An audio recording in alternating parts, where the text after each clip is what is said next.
Grace Mondlana is getting cooked on TikTok and Twitter once again, and honestly, at this point, it's starting to feel like a weekly thing. It seems like every few weeks, there's a new reason why Grace is trending on Twitter, and it's never great. This time, people are on her case about how she treated her guests at her party and what she did when this artist was performing on stage. Let's talk about it. I'm Ona and I make weekly videos about things that happen in South Africa. If that's your thing, make sure you subscribe and join the community.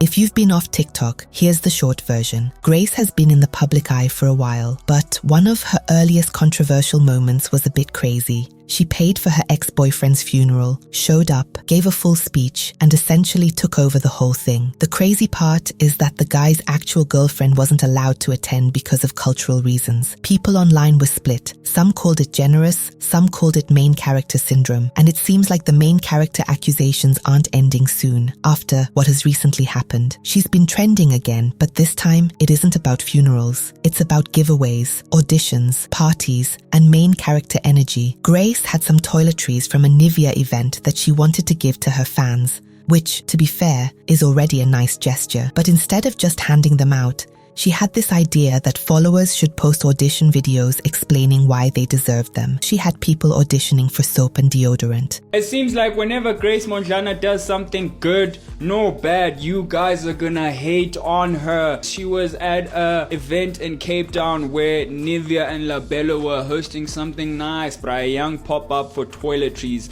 and she was given some toiletries to give away, and she did say that she will give it to one male and one female, bruh. Bear in mind, how many followers does Grace Mondlana have, bruh? So many followers. And she said if you want toiletries, you gotta just make a young video of Grace and Ellie toiletries, bruh. Obviously, this immediately made a lot of people uncomfortable. On the surface, it's a giveaway, but when you have to prove that you need basic toiletries publicly, it stops being fun and starts being awkward, and honestly a bit sad. Someone said, poverty is so dehumanizing because now someone has to explain why they need essentials and they still won't win. And honestly, I don't know how she thought this was a good idea. It's like making people beg for dignity on camera, and that's why people reacted the way they did. By the way guys, if you're enjoying the video so far, please hit that like button, it really helps out the channel. Anyways, another creator points out that Grace could have just picked a few followers at random. No auditions, no embarrassment, no proving your poverty online. Just comment down below your home situation and how this food will help you and your family for the festive season. You guys would come for me in the comment section and say, why should people have to motivate their hunger? That is exactly how I feel about the Grace Mondlana situation. She could have just said, I'm gonna pick 2 of my lucky followers. Why should people have to go through a humiliation ritual? Giveaways are usually follow me, comment a blue heart, or tag 5 of your friends. Not motivate in the comment section why I should give you these toiletries and how they will help you in the festive season. And the sad part about it is that most of the people commenting there are girls. We know how hard it is to be a girl and how demanding toiletries are. Like, toiletries are not a luxury, guys. They're not a privilege. They're a necessity, they're an essential, and they're expensive. You don't need to be a marketing expert to see why this didn't land well. One marketing professional on TikTok explained exactly why this was a terrible idea, giving it a proper breakdown. He said that when Grace asks people to audition for toiletries, she's asking them to rank their struggles publicly. Now, I have to be on the side of the people who are saying this is absolutely a big deal. So if we don't call things out, we're letting a lot of things slide that will impact people for years to come, and it's important for us to talk about this. So when Grace says, prove to me why you need this,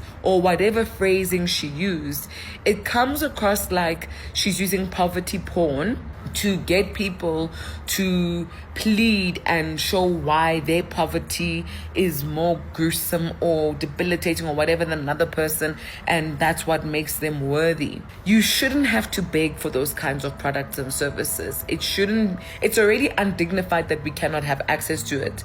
These aren't luxury items, they're basics. And the point about how this sets a precedent is important. If influencers normalize this type of public humiliation in the name of content, it trickles down. People start thinking that it's acceptable to perform poverty for likes, and that's not okay. Anyways, Grace then moved on to her year-end party and somehow trended again. For her year-end party, she had people audition so that they could receive invites. That's wild.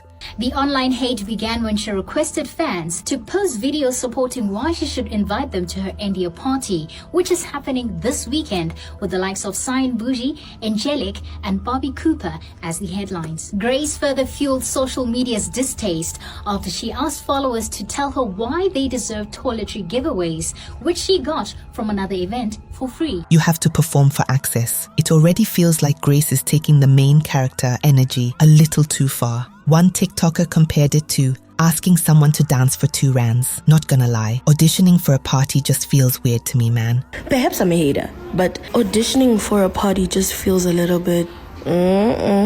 Like, let's say you're begging for an invitation online. I'm just saying, for me personally, let's say, like it... For me... One person said, defending Grace is a full-time job. And I hear them. Then the party happened, and yet more videos came out for the internet to talk about. Grace takes the stage quizzing her guests about herself. She asks one influencer what her occupation is, and when they don't know, she jokes, take the mic away from him. What is my profession? What is your? Profession. Hey. I said Lisedi. Shoot Monday, My shine. I said, this is my time. Take away the mic from Lisedi. Take it away. Then came the speech, which is where things really leaned into the main character energy that people are going on about. Thank you so much for honoring my invite. The purpose of us being here today is not to just celebrate myself. We have all made it to this point of this year. And when we do get to toasting, remember, forget about me. Toast for yourself too. She tells guests to toast not just to her, but also to themselves. Sounds wholesome until she adds, a lot of people like to downplay their goals because they're watching Grace. A lot of people like to downplay their own goals because they are watching Grace. That line came off as self-centered and condescending, and people noticed. Someone said, she's really reliving the childhood that her bullies deprived her of, making all your industry peers cheer you on like the popular head girl at matric dance. I don't know how true this is regarding facing bullying in school. If it is, I guess this kind of thing would make sense as redemption. Now Grace is at the top, and her haters have no choice but to clap for her. But then again, people could just be reading into it too much. I don't know. Let me know what you guys think. When it was time for the artist to perform, it got even more theatrical.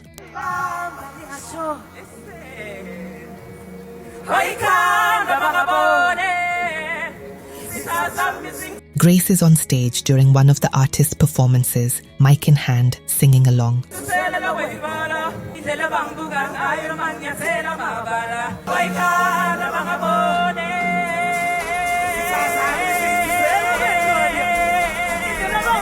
One comment read, Grace should have performed alone, clearly not liking how she kind of took over the artist's performance. Some defended her, with someone saying, this lady cannot do anything without y'all judging her. And yet another person said, but why did she book the artist if she wanted to sing? To be fair, it is her party celebrating herself. Now, I don't know if the artists agreed to this. If they did, that's cool. I can see how people felt like this was too much. But if everyone is having a good time and the artist does not feel like she's taking over the performance, why hate? So when you look at all these moments together, the funeral, the giveaways, the auditions, the party, a pattern emerges. Grace clearly enjoys being in the spotlight. She likes showing off, celebrating herself and creating moments. The problem is execution. Everything she does ends up feeling performative, even when the intention might be good. But my family did not question my vision.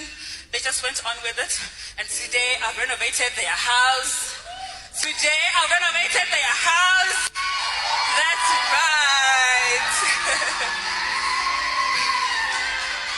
To be fair, I don't think she's doing any of this maliciously. She genuinely seems to enjoy hosting and celebrating, but it also feels performative, like you have to be the star of the show because back then you weren't treated as such. The thing is, you can celebrate yourself and your achievements without making people feel like they are less than you. If you make people audition for toiletries or party invites, or turn speeches into monologues about how much better you are than everyone, the internet is going to call it out. Because when something feels inauthentic, people can feel it. But what do you think? Are people overreacting? Or is it fair to call Grace out for constantly putting herself at the center of everything? Thanks for watching. I'll catch you in the next one.